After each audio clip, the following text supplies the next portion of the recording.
mencoba mengenal perhitungan bahan baku untuk proses pertenunan.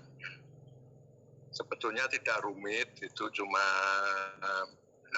logikanya juga sederhana, cuma memang membutuhkan ketelitian gitu ya. Oke, baik kita mulai.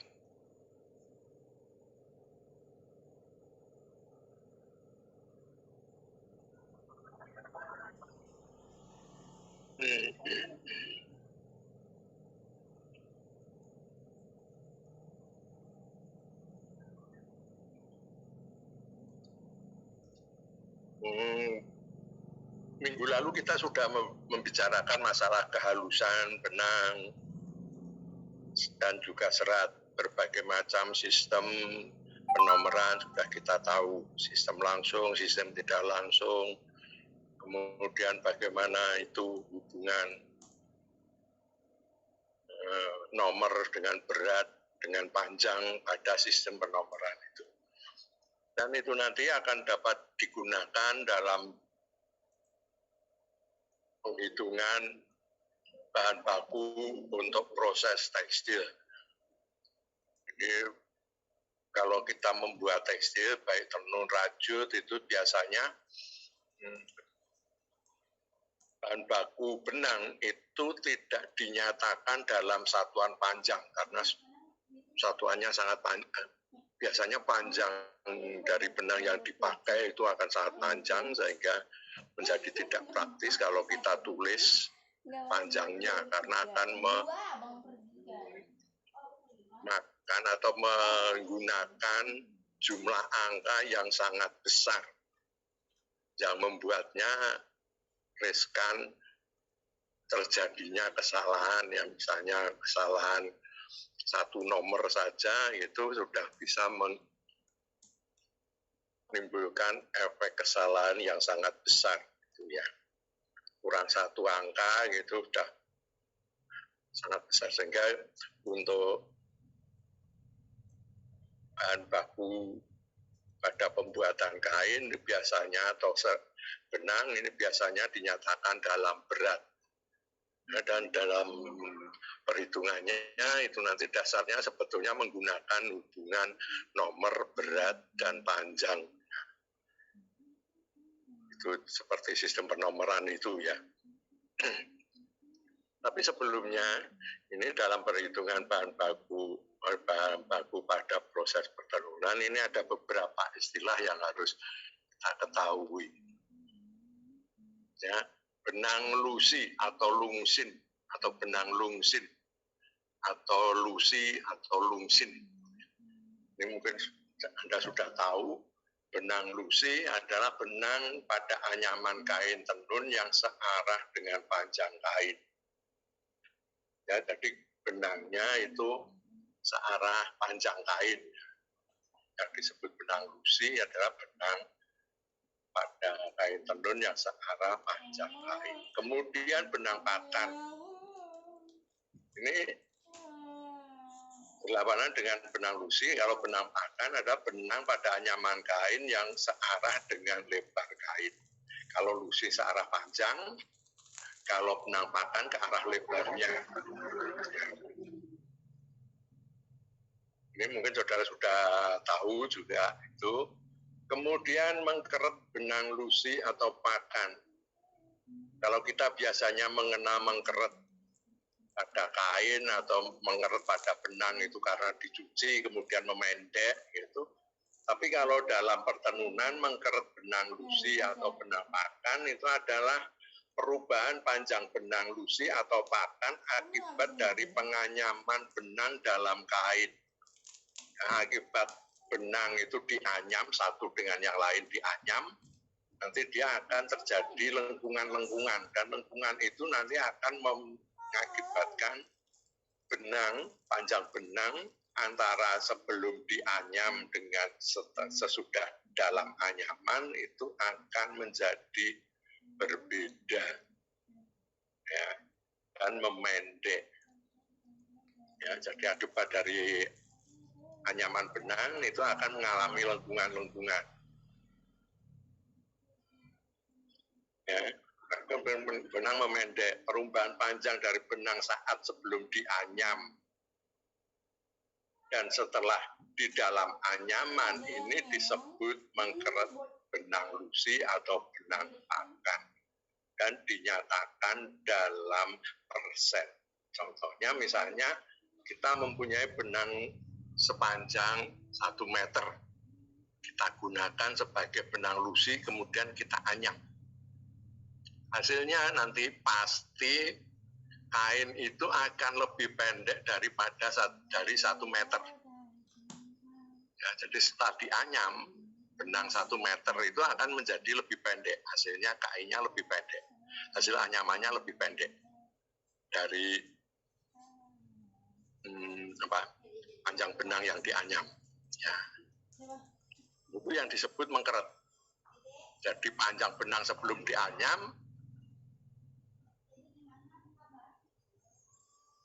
kemudian panjang benang setelah dalam anyaman.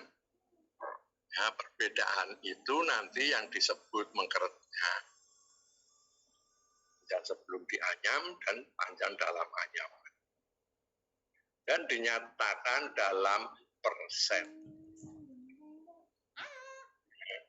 Jelas ya? Jadi mengkeret ini bukan karena dicuci, kemudian dia memendek, gitu, tapi dia karena dianyam, nanti dia akan memendek. Hasil anyamannya itu akan lebih pendek dibandingkan yang panjang sebelum dianyam. Jadi mengkeret dalam persen itu panjang sebelum dianyam, PSA, panjang dalam anyaman dikurangi panjang dalam anyaman, dibagi panjang sebelum dianyam kali 100%. Mengkeret dalam persen itu mengkeret lusi. Kemudian biasa panjang benang lusi atau benang pakan sebelum dianyam. Kemudian panjang lusi benang pakan dalam anyaman. Semula 1 meter, nanti dalam anyaman jadi berapa panjang anyamannya? Bisa 95, bisa 96, gitu ya, 96 cm. Gitu. Berarti ada perpendekan 4 cm. Ya. Itu yang disebut dengan mengkeret lusi dalam pertenunan. Jadi bukan dicuci ya. Kemudian tetalusi. Ada pertanyaan mengenai mengkeret? Sudah ada? Kita lanjutkan. Kemudian tetalusi adalah jumlah benang lusi dalam kain selebar 1 inci. Ini tetalusi.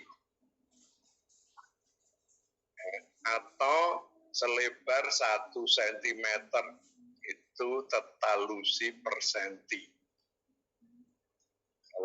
Jadi itu jajaran benang lusi selebar atau selebar 1 inch. Itu tetalusi per inch. Kalau 1 cm berarti tetalusi per senti. Ya. Jadi di situ ada perbedaan itu ya. Cuma satuannya saja. Kalau yang per inch berarti dihitung jumlah jajaran lusi selebar 1 inch. Kalau 1 cm tetalusi per senti berarti dihitung jajaran benang lusi selebar 1 cm kain. Itu ya. Kemudian tetal pakan. Ini pengertian sama dengan tetalusi, hanya ini adalah jajaran benang pakan. Sepanjang 1 inch itu nanti akan menjadi tetal pakan per inch. Atau 1 cm untuk tetal pakan 1 cm. Jadi berapa jumlah jajaran benang pakan? Pada panjang kain 1 inch. Atau pada panjang kain 1 cm. Seperti itu ya. Dan ini selalu digunakan ya. Digunakan untuk menuliskan konstruksi kain. Jadi akan selalu ada tetalusi, tetalapakan itu akan selalu ada. Bahkan dalam standar SNI, Standar Nasional Indonesia, yang menentukan standar untuk tekstil tertentu, itu pasti ada tetalusi per inch atau per senti yang menjadi standarnya. Misalnya Mori Primissima, ini totalnya adalah tetalusinya sekian. Kalau nggak salah 60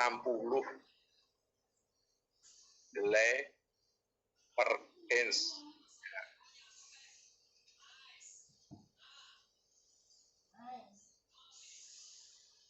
Kemudian tetalapakannya sekian helai per inch. Nomor benangnya sekian. Kemudian nomor benang lusinya sekian, nomor benang pakannya sekian, gitu ya. Itu selalu ada dalam konstruksi kain. Ada pertanyaan tentang tetalusi tetalapakan? Oke, tidak ada, kita lanjutkan. Limbah wis benang lusi atau benang pakan. Limbah atau wis adalah hilang atau rusaknya benang lusi pakan hingga tidak dapat dibuat menjadi kain. Ya. Atau dapat pula dikatakan sebagai hilangnya benang lusi atau pakan dalam proses pertemuan. Dan ini dinyatakan dalam persen. Jadi dalam proses menenun itu tidak semua benang itu bisa dijadikan kain. Ada saja yang akan terbuang. Ya, misalnya benang putus, kemudian kita terpaksa harus menyambung, memutuskan dulu, kemudian kita sambung ulang dan sebagainya, atau benang yang kualitasnya ternyata ada kualitas yang terlalu jelek yang terpaksa kita pisahkan gitu. Ya. Ada yang gulungan, misalnya gulungan palet di benang pakannya rusak atau penghaniannya rusak gitu ya. Itu semua bisa saja terjadi, menjadikan itu menjadi limbah benang-benang itu. Ya, itu yang perlu diketahui. Kemudian kebutuhan bahan baku benang pada proses pertenunan atau pada tekstil. Ini dasar penghitungan bahan baku benang dalam pertenunan atau juga yang lainnya. Sebenarnya adalah berdasarkan hubungan antara berat, panjang, dan nomor benang yang akan dipakai dalam proses pertenunan tersebut. Ya, jadi di sini nanti apa yang kita pelajari minggu lalu itu menjadi dasarnya. Ya, bahwa nomor benang adalah perbandingan antara berat panjang atau panjang berat. Ya, jadi kalau kita mengetahui nomornya, mengetahui panjangnya, kita bisa menghitung beratnya. Kita mengetahui beratnya, kita mengetahui panjangnya, kita bisa menghitung nomornya. Kita mengetahui beratnya, mengetahui nomor benangnya, bisa menghitung panjangnya. Ya, jadi ini saling berhubungan terus gitu ya.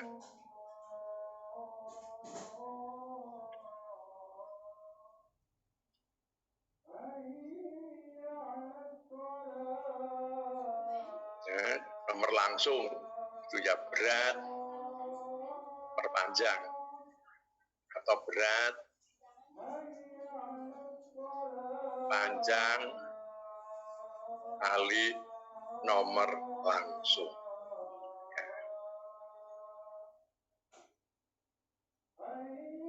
Kemudian nomor tidak langsung, panjang per berat. Beratnya sama dengan panjang kali seper nomor tidak langsung. Ya, jadi karena dalam perdagangan itu benang itu selalu diperjualbelikan dalam satuan berat, maka kita akan selalu menghitung berat bahan baku yang akan kita gunakan sebagai bahan baku untuk kain tenun. Ya, itu harus berat. tinggal nanti kita butuh nomornya berapa, untuk kainnya berapa, panjang kainnya berapa. Kalau kita tahu panjang kain yang dibutuhkan, kemudian konstruksi kainnya total, fungsi total pakannya tahu, maka kita akan bisa tahu berat yang dibutuhkan. Ya. Jadi dasarnya cuma ini. Ya. Contoh, ini ya, suatu perusahaan menerima pesanan kain tenun sebanyak 100.000 meter dengan konstruksi kain sebagai berikut. Nomor lusi NE145, total lusi per senti 25 helai, mengkeret lusi 4%. Nomor pakan NE145, total pakan per senti 20 helai, mengkeret pakan 3%. Lebar kain yang dipesan itu 115 cm. Lusi dan pakan dalam proses menenun dari pengalaman perusahaan selama ini adalah sekitar 2,5%. Ya. Lalu berapa kebutuhan yang harus disiapkan, kebutuhan bahan baku benang lusi dan pakan untuk memenuhi pesanan tersebut. Dasarnya cuma tadi, 100.000 meter kain dengan lebar 115 cm itu membutuhkan lusi berapa meter, akan berapa meter. Kalau sudah tahu, itu tinggal dikonversikan menjadi berat dan ditambah mengkeret serta limbahnya. Ya. Yang pertama, lusi dulu. Ya. Dalam 1 cm lebar kain itu ada 25 helai lusi.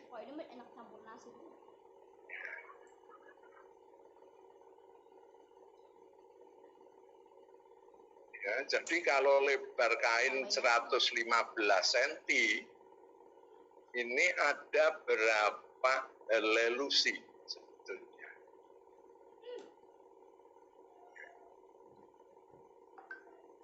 Jumlah lusi selebar kain gitu. Ya, total lusi per senti kali lebar kain dalam senti.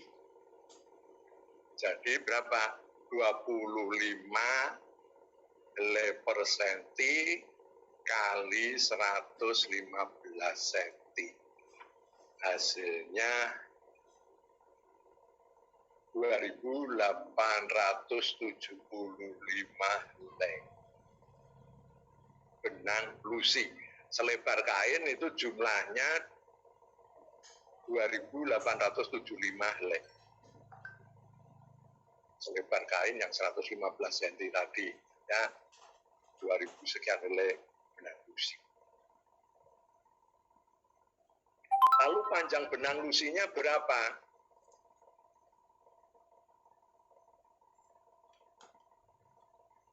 Ya. Kalau dalam lebar 115 cm tadi ada 2.875, kalau panjang kainnya 100.000 meter, berarti benang lusinya adalah, panjang benang lusinya adalah jumlah lusi selebar kain 2.875 kali panjang kain 100.000 meter dikalikan 100 per 100 min mengkeret.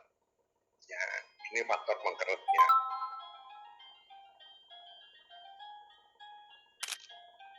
Sehingga diperoleh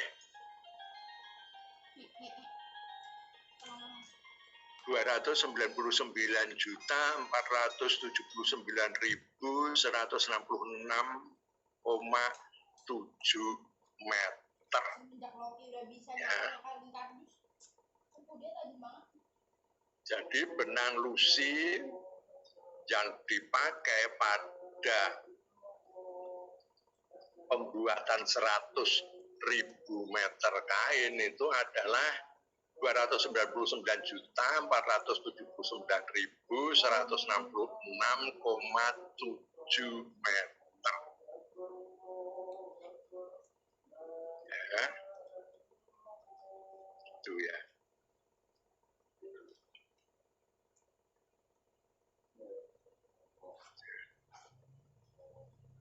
Kemudian berat lusinya berapa? Panjang lusi kita tahu. Ya, tapi hubungan dengan nomor kita juga tahu bahwa itu nomor tidak langsung, NE1. Itu standar panjangnya bukan meter tapi heng. Jadi panjang lusi yang dalam meter itu dijadikan heng. Satu heng itu 768 meter. Sehingga panjang lusi yang meter ini dibagi 768, ini jadi heng. Kemudian dikalikan sepernomor NE1-nya. Ya. Itu kali hasilnya sekian, 8.665,5 lips. Karena kita membeli dalam ton, maka kita harus merubah dalam ton. Ya, 1 lips itu adalah 0,4536 kilogram. Ya, jadi seperti itu. Atau 1 lips, kalau gram itu 453,6 gram. Jadi kalau kilogram itu 0,4536 kilogram. Jadi 3.930,7 kilogram. Ini belum memperhatikan waste-nya belum dihitung.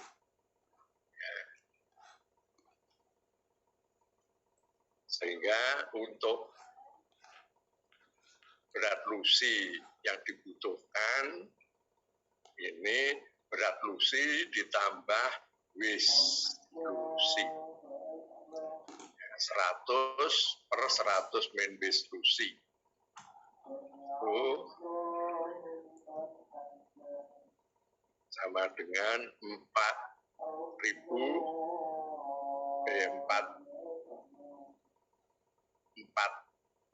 ton 0,0314.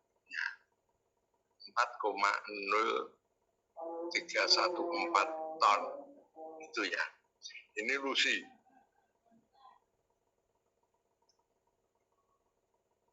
Ya. Ada pertanyaan sampai di sini? Oke, kalau tidak ada kita lanjutkan. Untuk menghitung benang pakan. Panjang kain yang dipesan adalah 100.000 meter. Nah, kita tahu satuan totalnya itu dalam senti, maka kita konversikan ke senti. Ya, hasilnya 10 juta senti.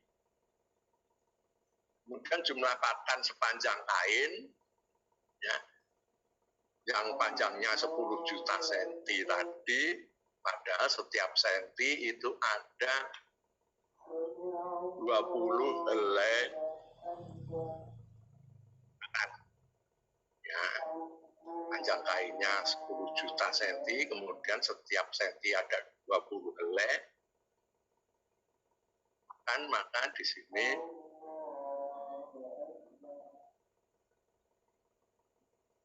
jumlahnya ada 200 juta helai benang pakan ada sepanjang kainnya.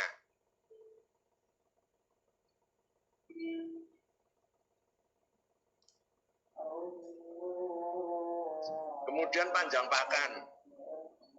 Jumlah pakan sepanjang kain 200 juta, kali lebar kain 115, ya jadi 200 juta itu setiap helainya itu panjangnya selebar kain kan ya. Pakan itu kan yang searah selebar kain. Lebar kain itu 115 cm. Jadi 200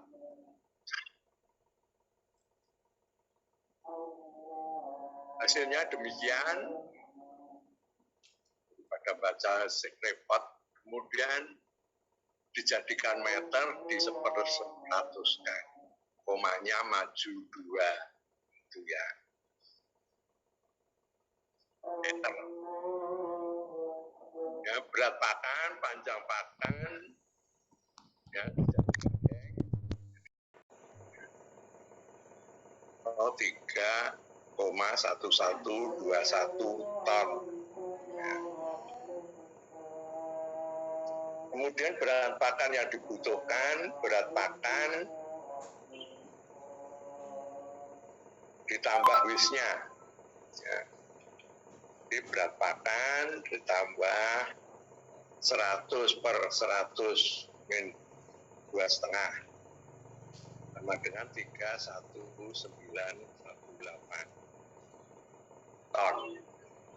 Ya. Jadi untuk dengan konstruksi tadi untuk jumlah 100.000 meter ini kita membutuhkan benang lusi 4 ton lebih. Kemudian untuk benang pakannya 3 ton lebih. Itu ya.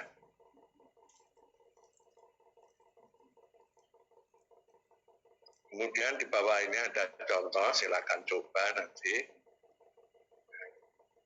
Sebenarnya perbedaannya hanya total per inch gitu ya.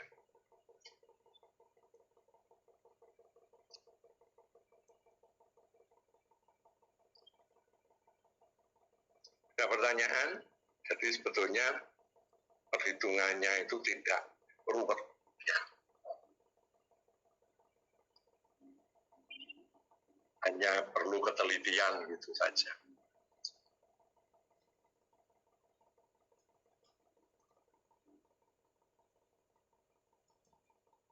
Itu tadi kalau kita menghitung bahan baku yang kita gunakan untuk membuat tekstil. Bagaimana kalau kita perhitungan bahan untuk proses tekstil? Yang dimaksud dengan proses tekstil adalah proses setelah kain itu jadi, baik setelah ditenun maupun setelah dirajut, ya. Itu nanti kain akan diproses sesuai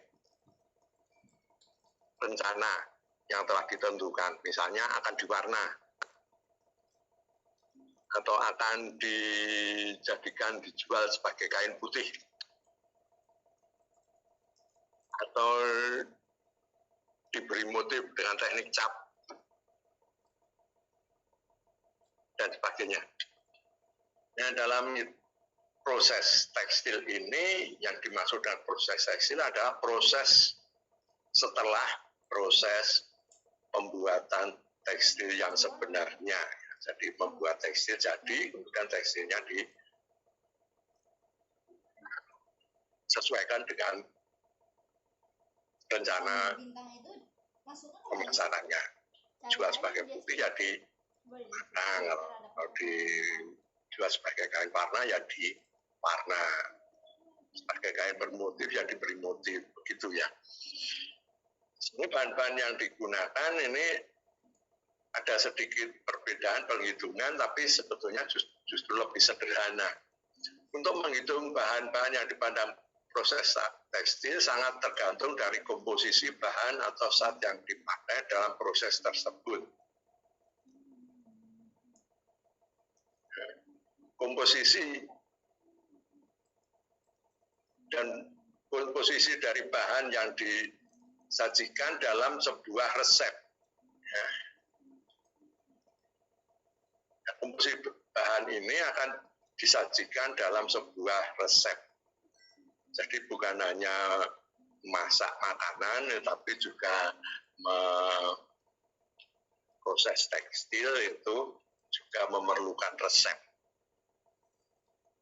Resep itu berisi tentang ketentuan jumlah bahan yang dipakai, kemudian prosedur penggunaan dan sebagainya. Jadi sebetulnya mirip dengan memasak.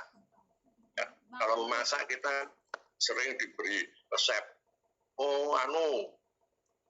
Resep membuat misalnya nasi goreng. Ya. Siapkan ini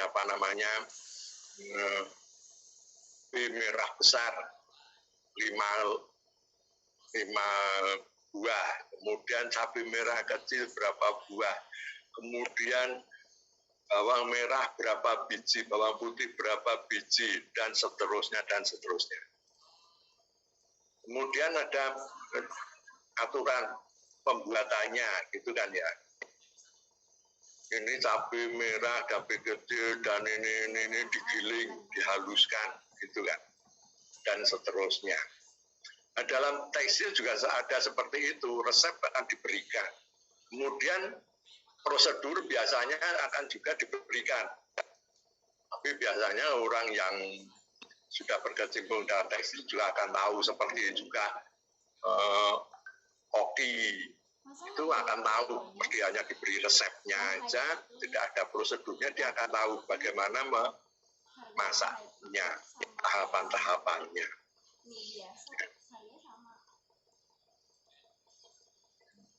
Dalam penulisan resep itu sering digunakan istilah untuk ukuran gram per liter, ya, untuk menunjukkan jumlah zat atau bahan kimia yang dipergunakan. Satuan jumlah inti menunjukkan banyaknya zat atau bahan kimia dalam satuan gram untuk setiap liter air yang dipergunakan pada proses tersebut.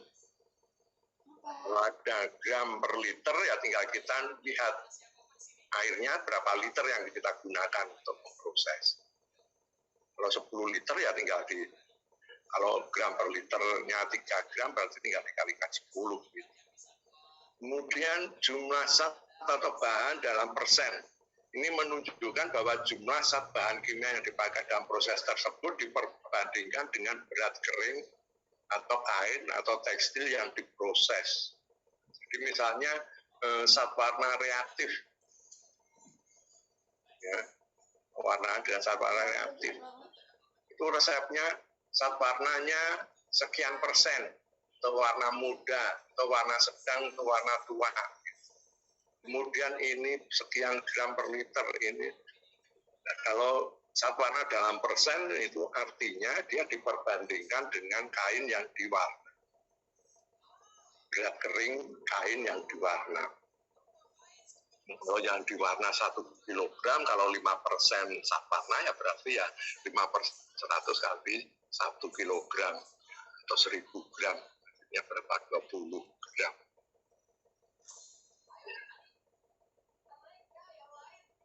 Warnanya 20 gram.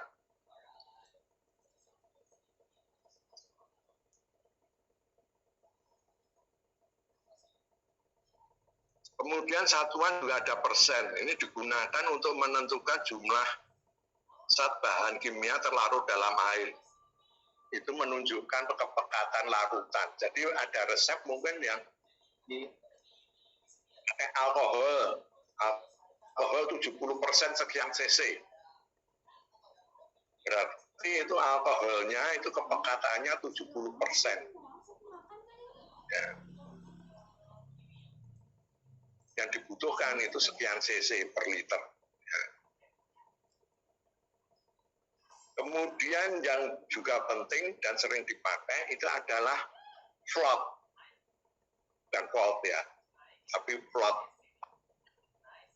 Itu dipakai dalam penulisan resep untuk proses tekstil.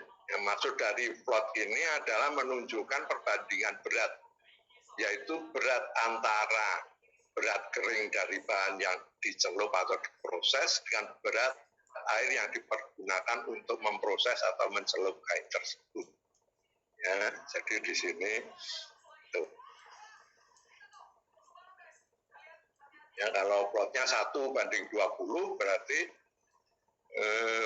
yang dicelup, tekstil yang dicelup atau yang diproses itu adalah 1, sedang air pemrosesnya adalah 20. Bukan dibalik ya. Bukan yang diproses 20, airnya 1, bukan. Tapi selalu ditunjukkan 1:20, itu berarti yang 1 itu adalah bahan yang diproses. Sedang 20 itu adalah jumlah air yang dipergunakan untuk memproses. Ya, seperti itu. Ada pertanyaan? Oh ya, sebentar. Saya ingin tanya. Ini ada yang mau sembahyang? Kalau ada, silakan sembahyang. Kita hentikan dulu. Silakan. Nanti masuk lagi. Baik, Pak. Baik, Pak. Terima kasih. Susah dulu tuh. Pak dosen.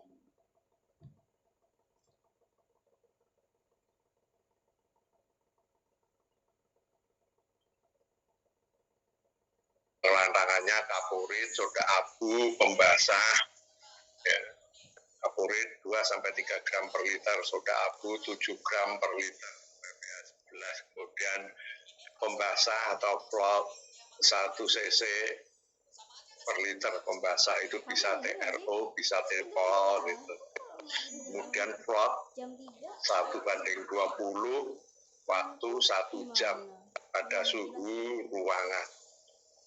Kemudian penghilangan endapan HCl 20 derajat B bumi 3 cc per liter, plot 1:20, waktu proses 15 menit, suhu ruangan. Kemudian penghilangan klor atau antiklor.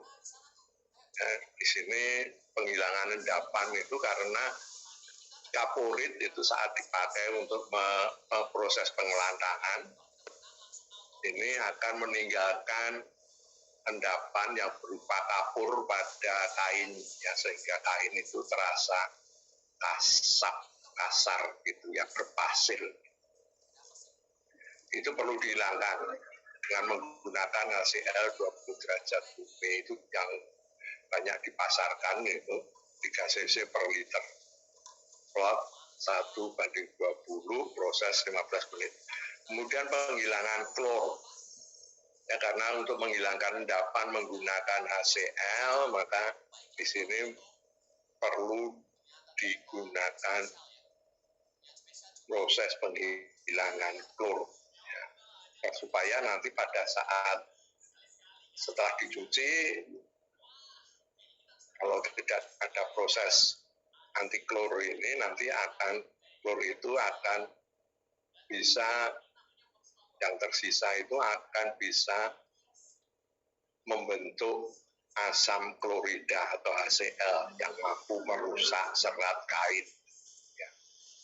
Sehingga perlu diproses antiklor dengan natrium bisulfit 3 gram per liter, plot 1:20, waktu 15 menit, suhu 50 derajat Celcius. Lalu berapa bahan-bahan yang dipergunakan dalam proses-proses ini? Ya. Untuk pengelantangannya bagaimana? Ya. Kalau digunakan untuk mengelantang kain sebanyak 10 kg. Bahannya berapa saja yang kita harus siapkan? Untuk pengelantangan, ya, karena jumlah bahan yang digunakan itu atau yang diproses itu 10 kilogram. Kita menggunakan plot 1:20, maka jumlah air yang dipakai 20/10 kali 10 kilogram. Sama dengan 200 kilogram atau 200 liter. Ya, karena berat jenis air itu satu. Kemudian kaporit, ya 3 gram per liter berarti 3 gram kali 200 liter. Sama dengan 600 gram. Pembasah 1 cc per liter. 200 liter, maka 200 liter kali 1 cc. 200 cc. Penghilangan endapan, soda abunya, ya soda abu masih kurang. Soda abu itu 7 gram per liter. Jadi 200 liter kali 7 gram per liter. Jadi 1.400 gram.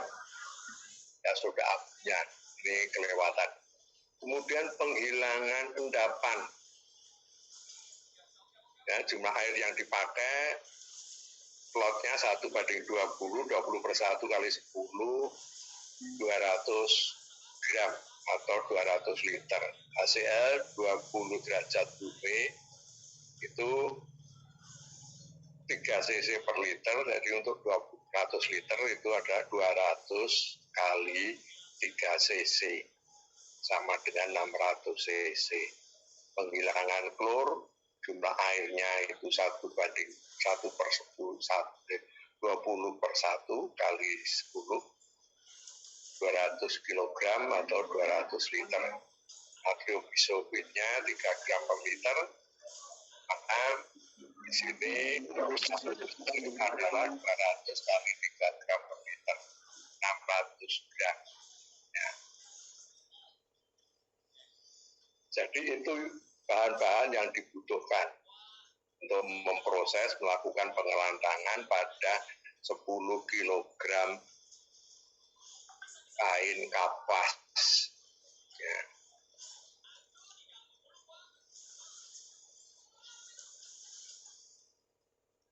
Ada pertanyaan sampai di situ? Kemudian resep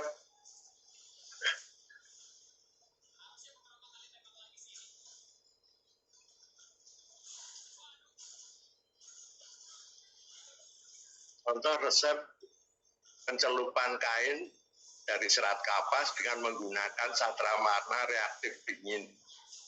Zat warna reaktif 0,1 sampai 2%, warna muda 2,1 sampai 3,9%, warna sedang 4% ke atas itu warna tua, sampai maksimal 8% untuk semua warna kecuali hitam. Kemudian urea itu secukupnya, garam dapur atau garam Glauber 30 sampai 60 gram per liter. Soda abu 5 sampai 20 gram per liter. Plot 1:5 sampai 1:20. Suhu ruang waktu 60 menit. Ya. Di sini plot kita bisa menentukan.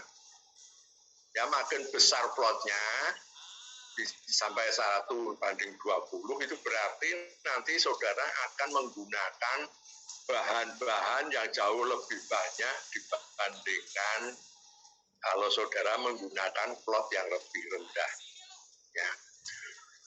Kalau zat warnanya ini relatif hampir sama, ya sama saja, karena ini perbandingan terhadap berat kain yang diproses. Persentase itu terhadap berat kain yang diproses. Di 0,1% itu berarti 0,1% dari 10 kilogram. Ya. 10 gram itu ya, zat warnanya ya 10 gram. Tapi untuk garam dapur atau Glauber, kemudian soda abu, kemudian ya kedua ini sangat tergantung dari jumlah airnya. Kalau kita menggunakan 1:20 berarti menggunakan 200 ya, 200 liter air.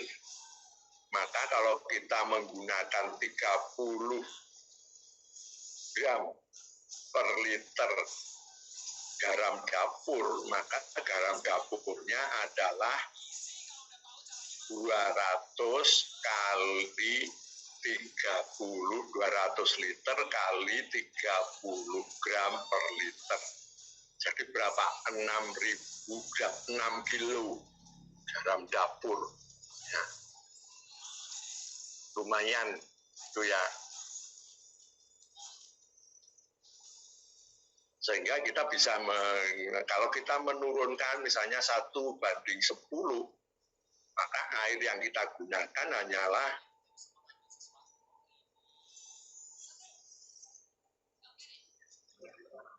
10 kilogram, 100 kilogram atau 100 liter. Dengan 100 liter, kalau 30 gram per liter garam dapur, berarti nanti garam dapurnya hanya 3.000 gram atau 3 kilogram. Jadi hanya separuh dari keperluan kalau kita menggunakan plot yang lebih tinggi. Jadi kita bisa mempertimbangkan. Kalau plotnya makin kecil, bahan-bahan yang digunakan lebih sedikit, tapi mungkin pencelupannya itu agak lebih susah ya, karena airnya lebih sedikit, sehingga harus lebih sering dibolak-balik gitu agar supaya tidak hilang hasil celupan itu. Itu pula soda abu ya.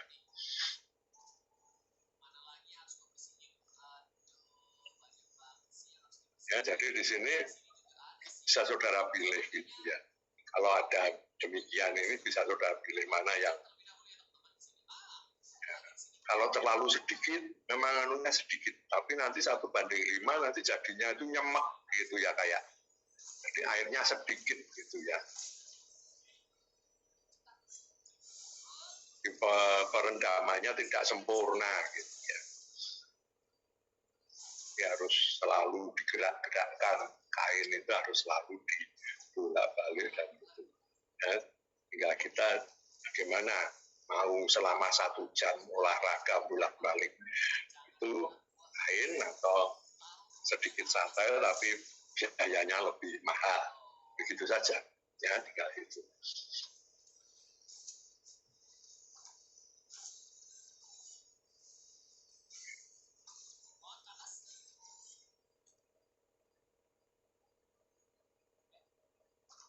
Ada pertanyaan?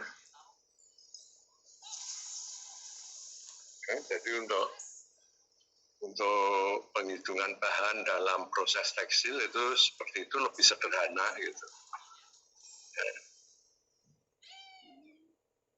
Dan itu akan saudara hadapi bila nanti saudara menjadi pengusaha di situ atau menjadi bagian dari suatu proses produksi tekstil.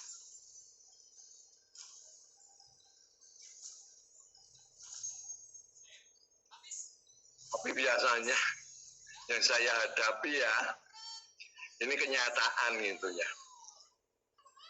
Dalam penghitungan bahan untuk proses tekstil ini, walaupun sudah ada ketentuan itu, mereka biasanya tukang-tukang itu males menimbang. Ya, langsung pakai ciduk aja gitu, langsung ini 1 kilo Pak, ini 1 on Pak, jadi nggak mau nimbang.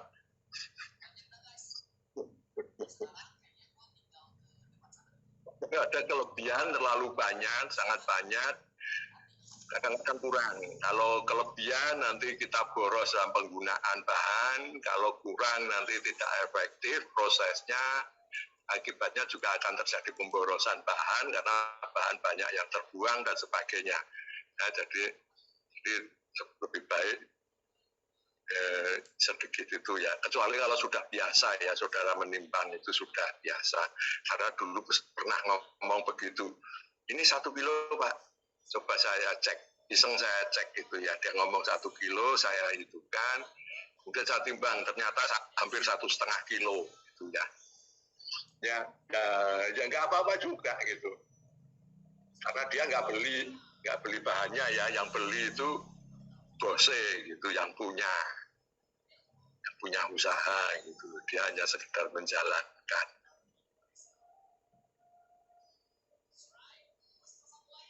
Ya saya ya hanya ketawa saja kalau seperti itu.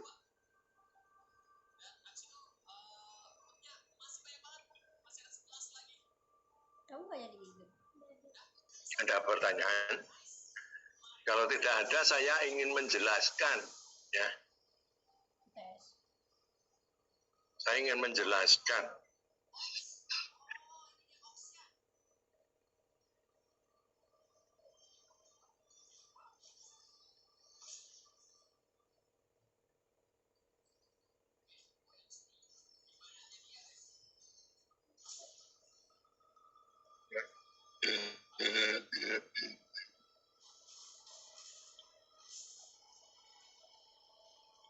Ya, saya ingin menjelaskan tentang, karena saya dapat pertanyaan ya dari entah A atau B, itu saya pernah dapat pertanyaan itu ya tentang tugas untuk UTS itu ya. Itu bagaimana Pak? Mesti dihitung begini. Lalu ya saya tidak saya tanggapi karena saya mau menjawab itu ya keseluruhan saja, semua mahasiswa tahu, tidak hanya satu orang. Kemudian dia nyusul lagi, kalau dihitung gini gimana Pak? Ya saya diamkan aja, karena memang saya tidak itu ya, tidak ingin menjawab pada saat itu. Saya ingin menjelaskan di sini saja supaya semuanya tahu. Apa yang saya maksud dengan POM itu ya, POM tugas untuk TS itu. Ya. Oke. Saya ingin jelaskan itu.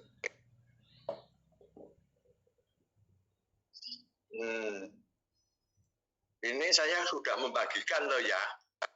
Kalau nggak salah pertemuan ketiga atau kedua atau keempat gitu ya. Ya ini saya sudah membagikan ini ya. Mungkin belum pada awal itu ya, masih saya review waktu itu. Ya. Di sini ada nama Anda, NIM Anda, kelas A atau B, itu yang biasa seperti itu. Kemudian nama usaha itu ya perusahaan yang saudara jadikan sumber data dari apa yang saudara buat di kolom ini. Ya. Kemudian jenis usaha itu misalnya produsen barang, ya, membuat produk gitu ya, atau memberi jasa. Ya, jadi itu untuk jasa atau barang, intinya itu. Nah, jenis usahanya itu berkaitan dengan memproduksi barang atau menghasilkan jasa. Ya. Kemudian produk per bulan, itu jumlah produksi dari perusahaan itu setiap bulan.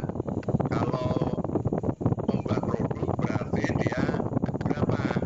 Misalnya 50.000 potong per bulan. Ya. Baju, misalnya 50.000 potong baju per bulan. Atau kalau jasa, laundry ya 2.500 kilo per bulan. Ya.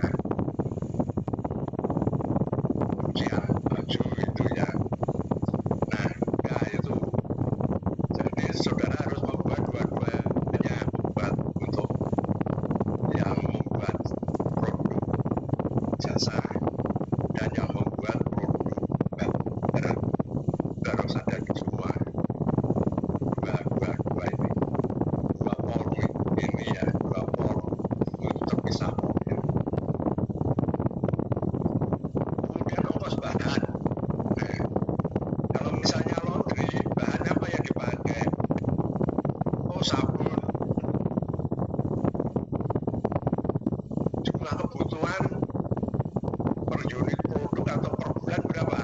Oh, per bulan misalnya 100 kilo. Ya sudah, tulis saja 100 kilogram per bulan. Harga per unit 1 kilo berapa? 1 kilo misalnya 20.000. Ya sudah, masuk 20.000. Jadi harga sabun, deterjen, jumlah kebutuhannya 100 kilogram, harga per unitnya 20.000. Ya. Kemudian kedua apa? Oh, minyak pewangi atau pewangi. Pewangi butuhnya berapa? Misalnya 10 kilogram atau 10 liter per bulan. Harga per liternya berapa? Misalnya harga liternya 50.000. Ya sudah 50.000. Ya. Kemudian apa lagi? Ya, bahan itu. Pokoknya semua bahan yang dipakai untuk memproduksi jasa itu ya. Oh, saya butuh ini, butuh kantong plastik untuk pada hasil cucian itu. Oke. Setelah dicuci dimasukkan ke kantong plastik untuk diserahkan ke konsumen. Itu ya. Tuh. Kemudian apa lagi? Nah, yang bisa di situ. Dan pokoknya itu hanya berkaitan dengan bahan-bahan. Kalau misalnya saudara membuat konveksi, industri yang membuat barang gitu, konveksi gitu, bukan menjual jasa, tapi konveksi yang membuat baju misalnya. Jadi tinggal saudara kain satu, kain baju, jumlah kebutuhannya sebulan berapa? 10.000 meter, per meternya harganya berapa? Tulis. Lalu kancing baju, butuhnya sebulan berapa? 1.000 gros. Satu grosnya harganya berapa? Gitu. Kemudian resleting, ya, berapa butuhnya? Harga per unit berapa? Kemudian benang jahit berapa? Kain keras, begitu ya terus. Gitu. Jadi tidak di sini belum saudara memisahkan itu bahan baku atau bahan pembantu, semua adalah ongkos bahan semua. Nah, nanti baru nanti pada perhitungan itu nanti akan dipisah-pisah. Ya, jadi seperti itu. Ya, jadi kalau jasa itu ada bahannya. Kalau misalnya itu tailor yang menerima penjahitan itu kan juga ada bahan yang dipakai. Kemudian gaji pegawai yang langsung menjalankan mesin atau pegawai atau dulu langsung, misalnya operator atau penjahit, ya pada kita membuat baju itu ada penjahit gaji per unit berapa? Nah, misalnya 5.000 per potong baju. Kemudian pesuruh, ya, ini yang tidak langsung berarti dia gaji per bulan 4 juta per bulan. Kemudian cleaner 5 juta per bulan. Kemudian apa lagi? Gitu. Kemudian ada administrasi berapa gajinya dan seterusnya. Kemudian bunga modal, ini jelas ya, bunga modal. Kalau misalnya perusahaan itu meminjam uang dari bank, ya. Setiap tahun dia membayar bunga berapa? Ya. Jadi uraiannya pinjaman dari bank sebesar sekian, bunga kalau bisa per bulan ya per bulan, kalau tidak bisa ya per tahun nggak apa-apa, pokoknya ada jumlahnya. Ya. Misalnya per tahun bunga yang harus dibayar 4 juta.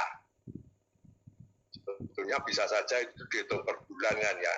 Tinggal 4 juta dibagi 12 jadi bayarnya sekian juta per bulan, sekian ratus ribu per bulan. Ya, tapi kalau saudara males ya nggak apa-apa, 4 juta per tahun. Kemudian pinjam dari mana lagi? Oh, dari usaha Ventura hanya sekian, misalnya sekian, bunga sekian, itu ya. Kemudian harga modal tetap. Modal tetap itu modal yang dipakai untuk menjalankan proses produksi dan bersifat tetap, berumur panjang, gitu ya. Contohnya, ini misalnya kalau laundry tadi adalah mesin cucinya, setrika, meja setrika, dan sebagainya. Pokoknya semua barang yang bersangkut paut dengan proses produksi itu. Ya kalau laundry bisa mesin cuci, setrika, meja setrika, kemudian juga meja administrasi, almari menyimpan, ya mungkin keranjang,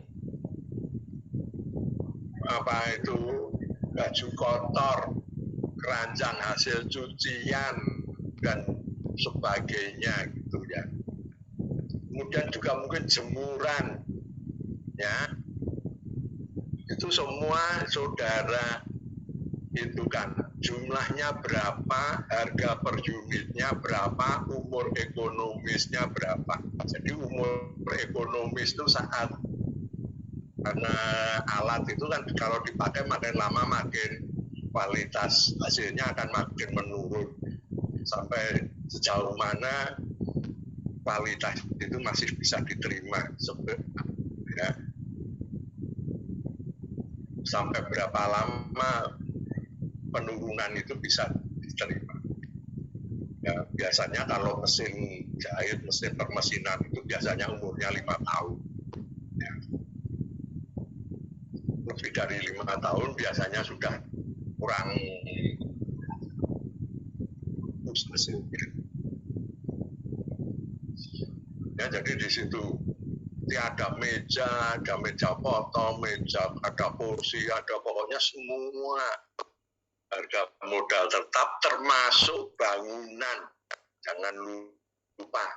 Jadi ruangan yang digunakan itu ngontrak atau mungkin kalau bagian dari rumah tinggalnya sendiri, oke, nggak apa-apa, tapi harus diperhitungkan juga bahwa itu tidak gratis, ya. Nah, di ruangan di bagian rumah kita sendiri, misalnya kita usaha itu sebetulnya kita tidak gratis di situ. Kalau terjadi kerusakan apa-apa, itu akan menyebabkan kita harus mengeluarkan uang untuk perbaikan. Biasanya itu kalau menggunakan ruangan sendiri diperhitungkan sebagai nyewa di tempat orang lain begitu. Kalau nyewa ruang segini ini biasanya berapa ya pasarannya itu ya digunakan. Ya. Kalau memang menyewa di ruko atau di mana atau di tempat orang, rumah orang itu ya kira-kira tinggal bukan aja.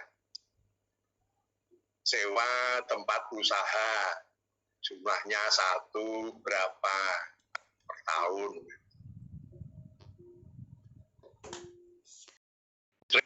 Itu kita tinggal melihat dari sewa tarikan dari PLN. Kalau kita mengusahakan sendiri pakai diesel sendiri ya kita hitung berapa mereka mengeluarkan biaya untuk diesel, untuk operatornya, untuk pemeliharaan dan sebagainya, itu per bulannya berapa, tinggal saudara tanyakan. biaya pemeliharaan dan perbaikan itu di perusahaan itu pasti ada, sekecil apapun pasti ada yang akan memperbaiki, ada persediaan spare part, ya seperti itu ya, tukang jahit, jasa penjahitan tailor itu tuh, walaupun dia hanya 2 mesin jahit, itu dia punya peralatan untuk maintenance ya, untuk perawatan. Dia pasti menyimpan oli untuk mesin jahitnya, ada obeng, ada ini. Nah itu berapa untuk begitu, biaya-biaya begitu. Kemudian biaya pendidikan dan latihan kalau ada, tunjangan sosial. Nah ini bisa tunjangan sosial itu BPJS itu ya, tenaga kerja dan sebagainya. Ya. Ada enggak tunjangan sosial kepada pekerjanya? Kemudian asuransi, ini berkaitan dengan usaha kita, jadi terhadap alat-alat produksi kita, itu diasuransikan tidak? Kalau tidak ya enggak apa-apa. Ya silakan tidak usah diasuransikan, cuma risikonya yaitu nanti kalau ada kerusakan atau karena terbakar dan sebagainya, kita harus mengeluarkan biaya yang cukup besar. Kemudian biaya tata usaha, administrasi, ini biaya menggunakan ya untuk memperlancar usaha, memasarkan dan sebagainya, mengirim itu ya. Jadi ada misalnya internet, faksimili sekarang udah kurang populer itu, internet, kemudian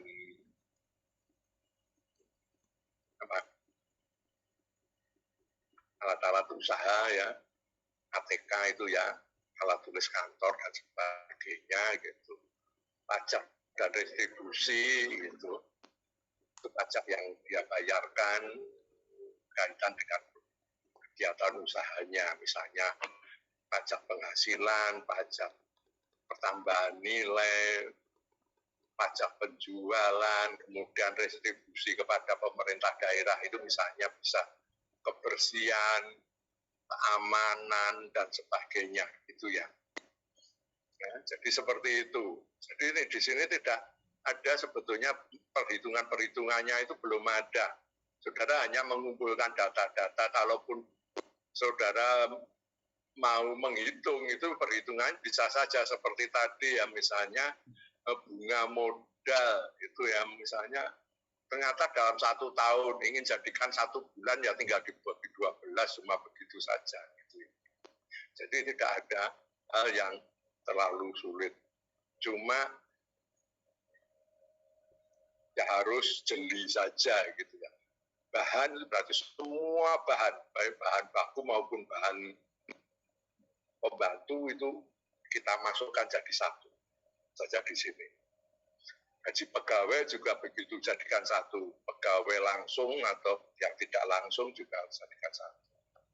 Ya, seperti itu.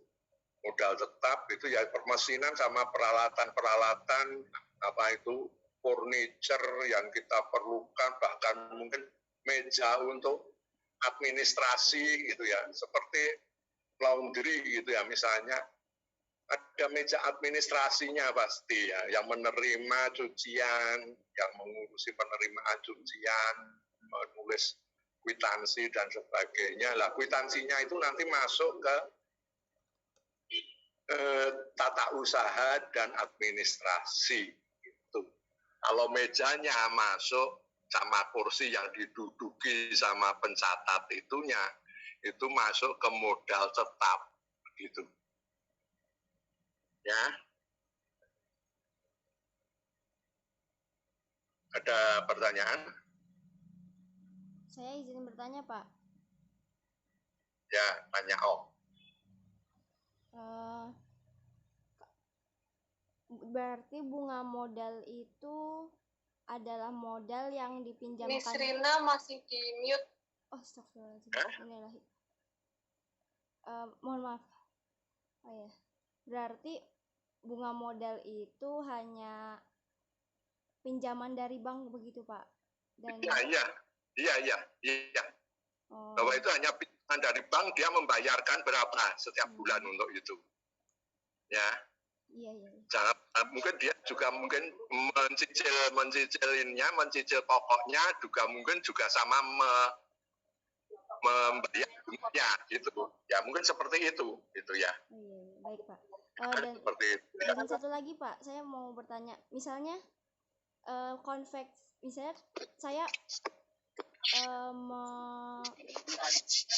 mewawancarai suatu konveksi, tapi ternyata produksi konveksi itu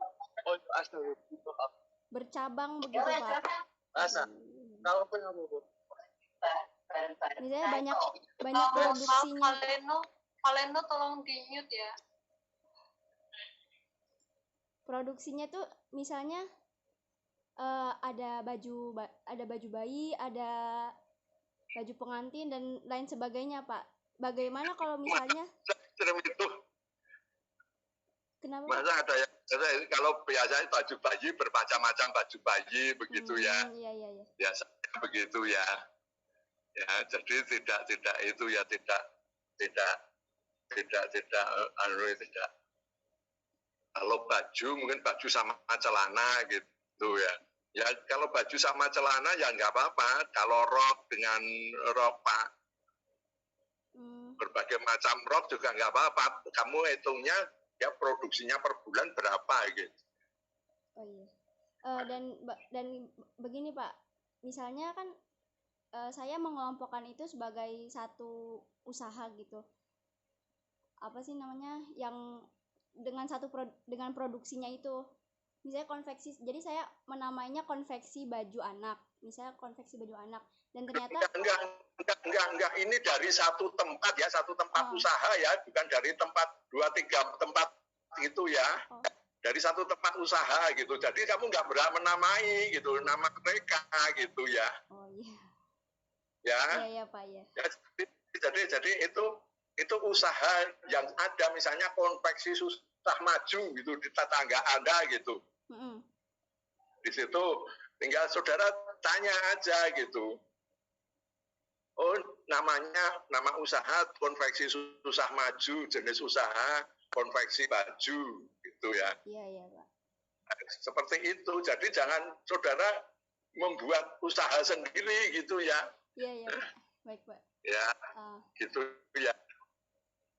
Dan ini Pak, maaf Pak, sebentar Pak.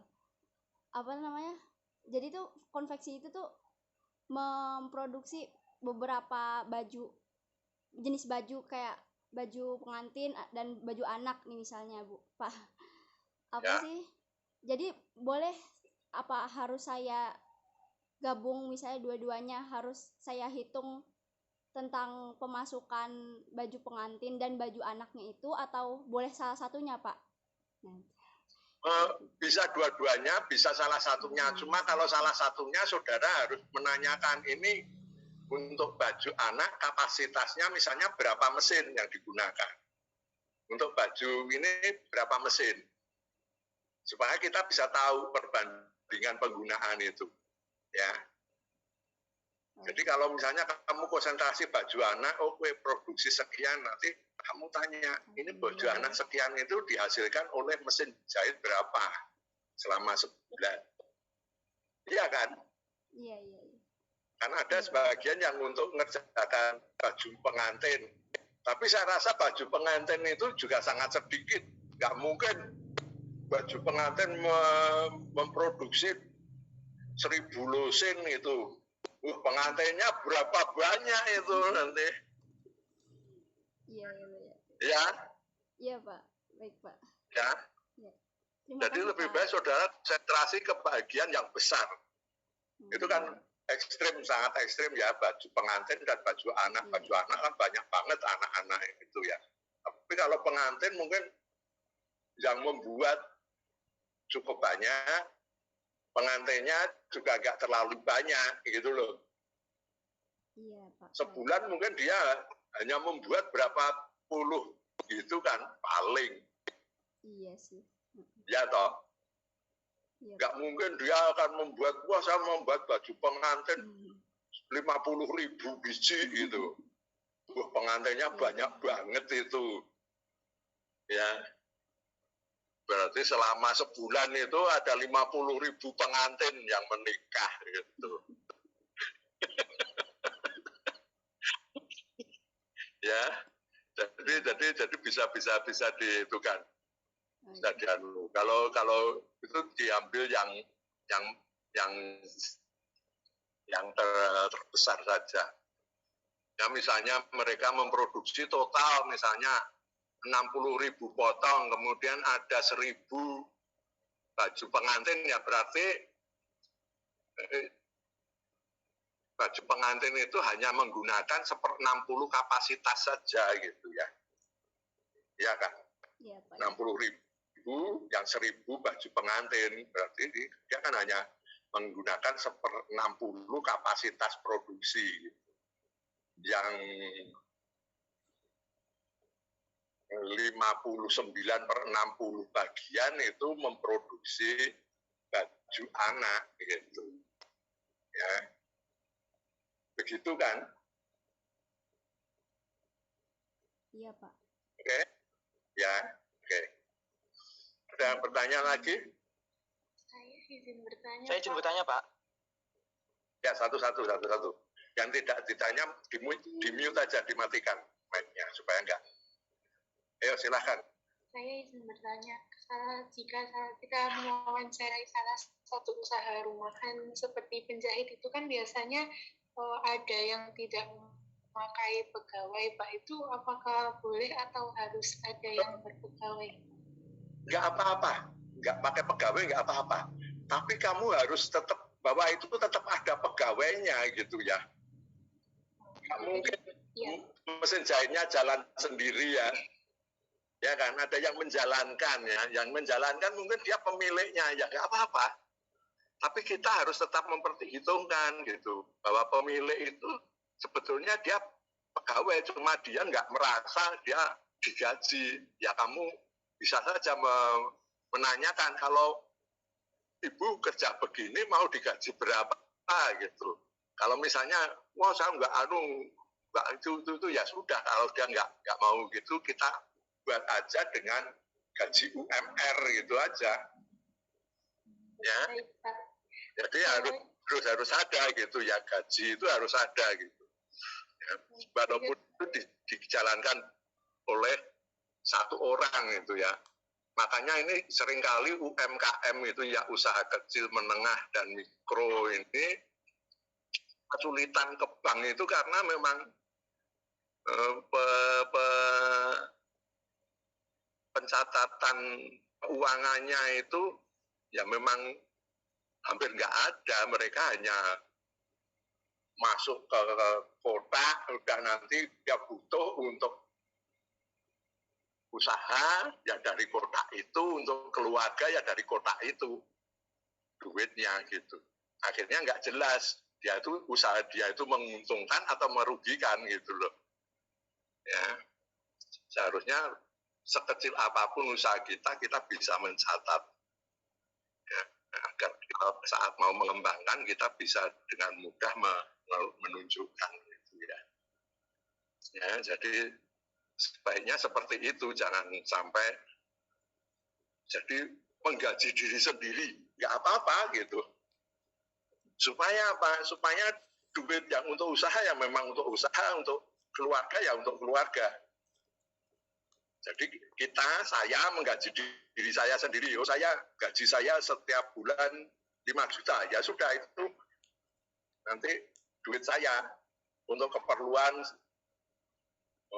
memberi uang saku ke anak, memberikan uang belanja ke istri dan sebagainya gitu.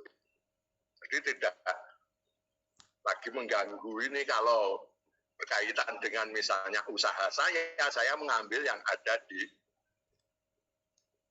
bagian usaha itu. Ya, kalau pribadi kita menggunakan uang yang memang sudah kita tentukan secara pribadi. Dan itu dulu ada teman saya yang mengusahakan seperti itu. Dan akhirnya bisa jadi gede. Tahun berapa itu di Bandung itu dia Hanya awalnya dia beli angkutan bekas gitu. Dalam waktu 2 tahun dia sudah punya sampai 5 angkutan. Walaupun sekarang itu dia sudah banting setir ya usaha lain karena angkutan sudah nggak ada. Ya, jadi dia bisa mengusahakan dengan cara, jadi dia menggaji diri sendiri gitu. So, urusan angkutan itu ada sendiri, yang semua juga dicatat, beli ini, gaji sopir dan sebagainya, gitu ya. Ya, gitu ya. Berarti untuk pajak dan asuransi itu yang asuransi untuk diri sendiri ya? Oh bukan, asuransi itu asuransi untuk ini, asuransi untuk alat-alat produksi tahan lama gitu ya, lebih ke situ, bukan asuransi orangnya loh. Kalau asuransi orangnya itu apa, kesejahteraan itu masuk ke situ. Jadi seperti BPJS, tenaga kerja dan sebagainya itu masuk ke situ. Ya, tunjangan sosial kesejahteraan ini, ya. Itu yang untuk pribadi, asuransi pribadi kayak BPJS, tenaga kerja itu kan asuransi sebetulnya ya. Asuransi tenaga kerja kalau kita jelas. Kalau asuransi ini yang bawahnya itu ini khusus untuk alat-alat produksi tahan lama. Ya. Atau modal tetap tadi ya, seperti misalnya bangunan, mesin, dan sebagainya. Kalau ada ya, kalau tidak ada ya kosongin saja, nggak apa-apa gitu. Ya. Terima kasih. Jadi ini kalau ada ya, cuma kalau pekerja harusnya ada, tetap harus ada walaupun tidak ada secara nyata sebagai pekerja, tapi sebetulnya pemilik merangkap pekerja gitu. Ya, seperti itu. Oke, ada pertanyaan lagi? Baik, Pak. Terima kasih. Bertanya, Pak. Oke, silakan.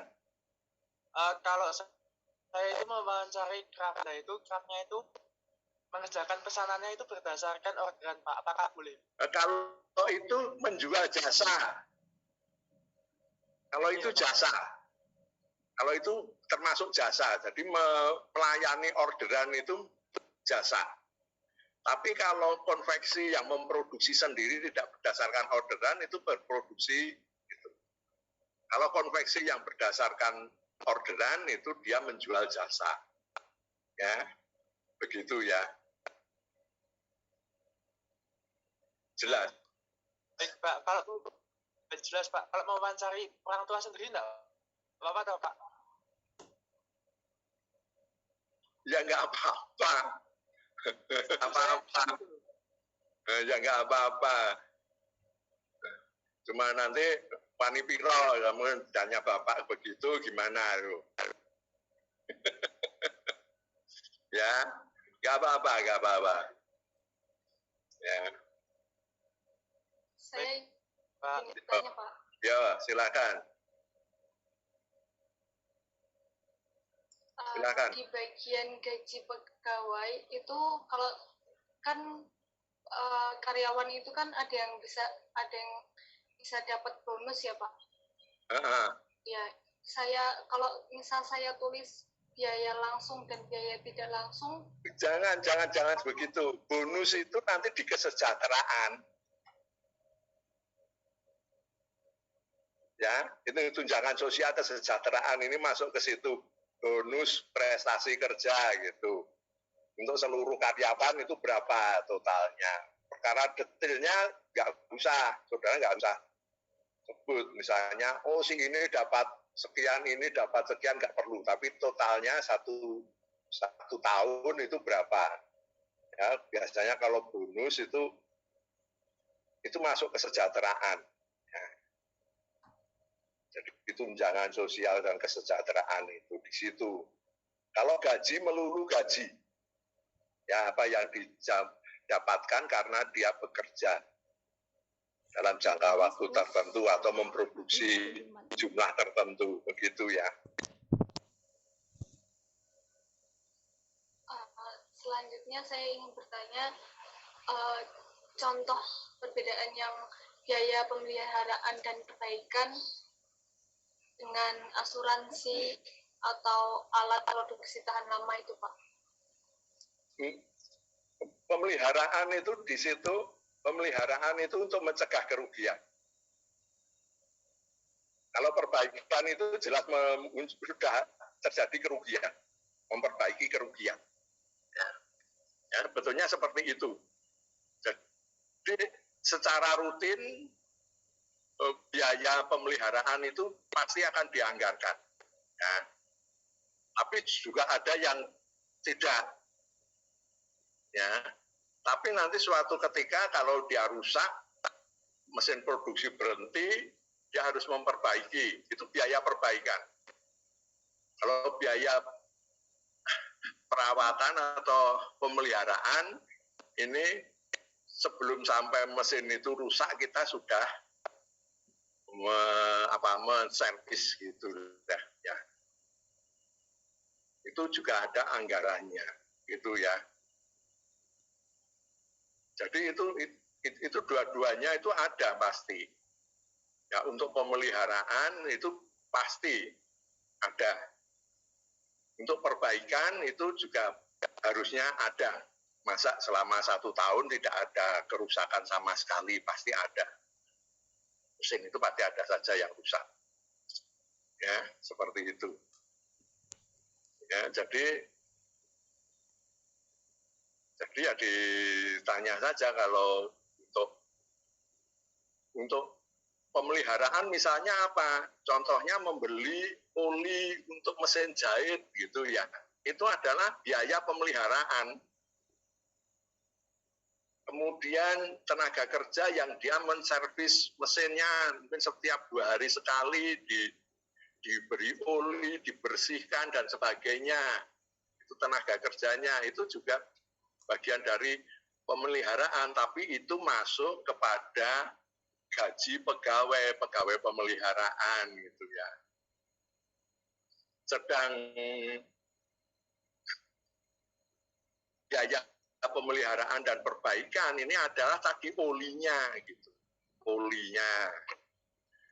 Kemudian spare part untuk perbaikan kalau ada yang rusak atau untuk ya, waktu pemeliharaan perlu diganti sebelum mesin itu rusak, berhenti produksi, itu diganti dulu sebelum nanti menyebabkan mesin rusak dan berhenti gitu ya.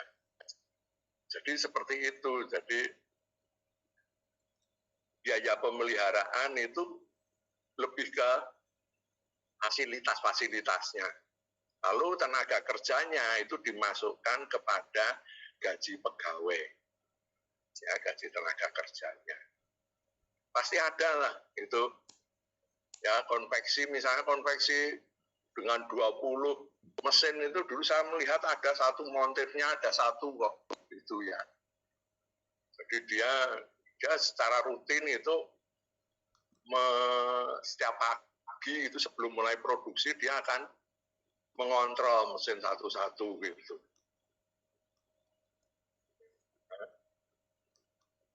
Memberi oli dan membersihkan begitu. Ya.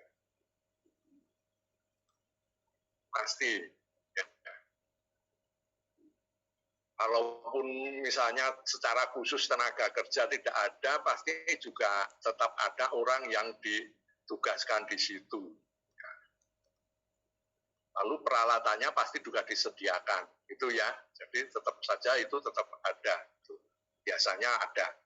Bahkan cuma konveksi penjahit tailor yang melayani pesanan penjahitan celana atau baju itu aja dia sudah mempunyai untuk alat pemeliharaan yang paling sederhana. Pasti mereka punya oli untuk mesin jahit gitu. Pasti ada obeng. Lalu yang memperbaiki siapa? Ya yang punya sendiri. Ya seperti itu. Jadi kalau usaha kecil itu memang ada beberapa posisi yang dirangkap gitu ya, yang kemudian disebut tidak digaji, gitu ya. Ada yang tadi itu bahwa tidak ada pegawainya, sebetulnya ada pegawainya ya yang punya itu. Kalau nggak ada pegawainya kan nggak bisa berjalan proses produksi itu. Ya. Seperti itu ya. Ada yang belum jelas bisa ditanyakan. Ini sih saya izin bertanya.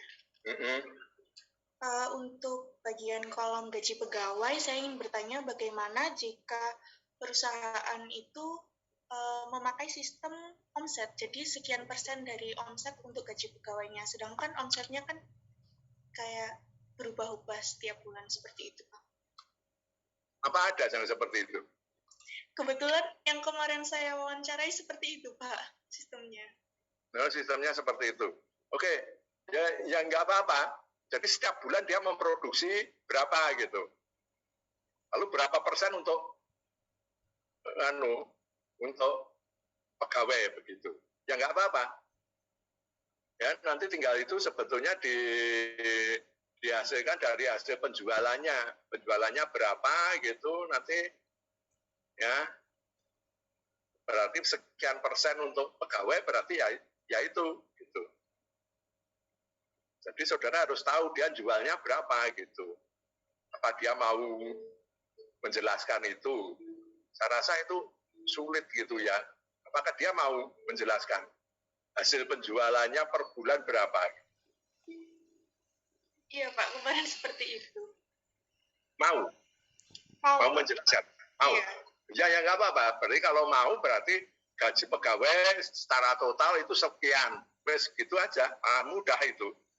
Tinggal saudara persentasekan dari misalnya hasil penjualan per bulan sekian.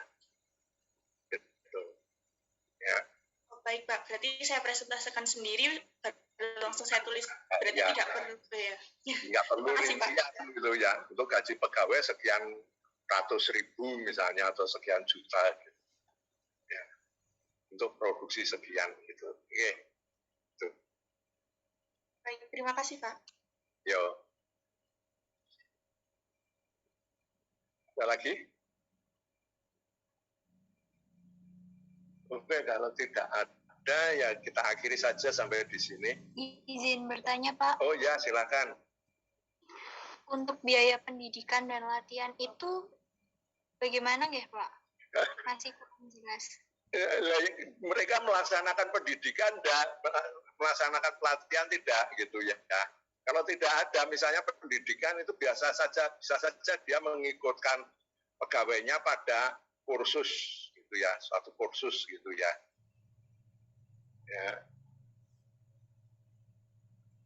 Ya kursus gitu. Ya biaya kursus gitu dan sebagainya atau biaya mengikutkan pegawai di PLK gitu. Ya, seperti itu. Kalau tidak ada untuk pendidikan dan latihan ya kosong saja. Kalau selama ini mereka tidak melakukan pelatihan terhadap karyawannya ya nggak ada, memang nggak ada biayanya gitu saja. Jadi tidak harus itu ada ya, seperti tunjangan sosial itu ya. Kalau industri yang kecil itu seperti tadi bahkan pegawainya itu merangkap pemiliknya ya otomatis tunjangan sosial itu nggak ada gitu, nggak akan ada gitu ya, ya kosong gitu. Asuransi ada nggak? Mereka mengasuransikan dirinya nggak? Oh ikut askes ya udah itu masukkan itu. Kalau dia ternyata tidak mengikuti asuransi apapun ya sudah kosong. Biaya tata usaha administrasi pasti ada, ya kan? Beli buku untuk mencatat, ballpoint, begitu kan? Pajak dan restribusi juga pasti ada, ya. Minimal restribusi. Biaya untuk kebersihan, lingkungan, keamanan, dan sebagainya, begitu kan. Ya, jadi seperti itu.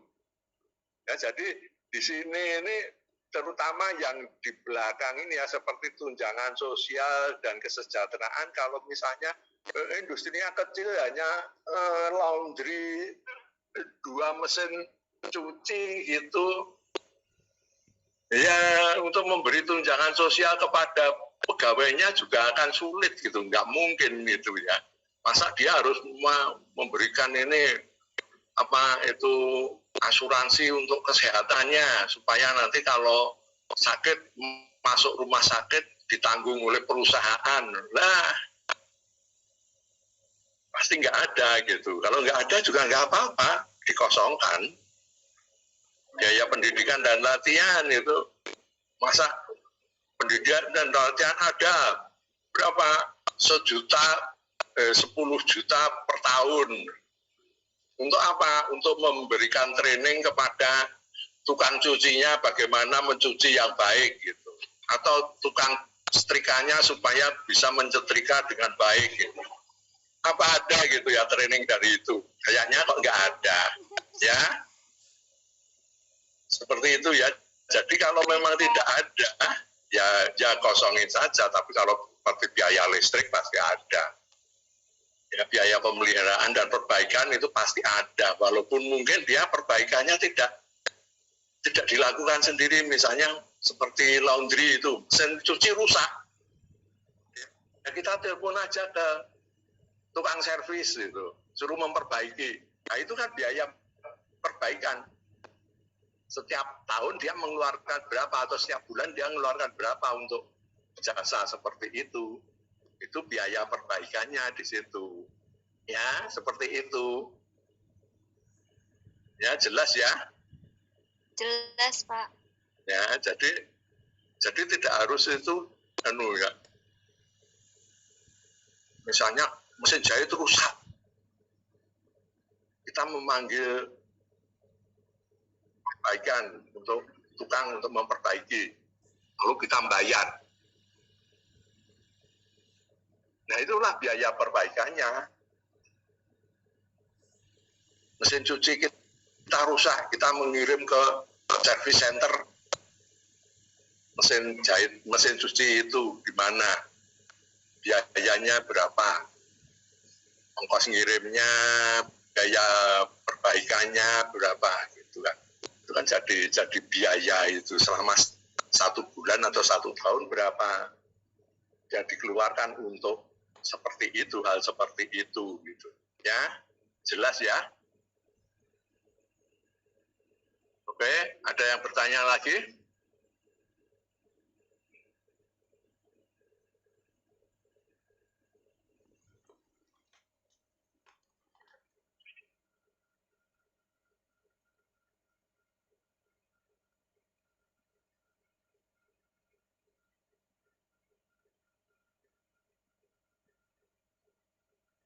Oke, kalau tidak ada, kita akhiri saja pertemuan ini sampai di sini. Selamat siang, selalu jaga kesehatan. Selamat siang, Pak. Yo.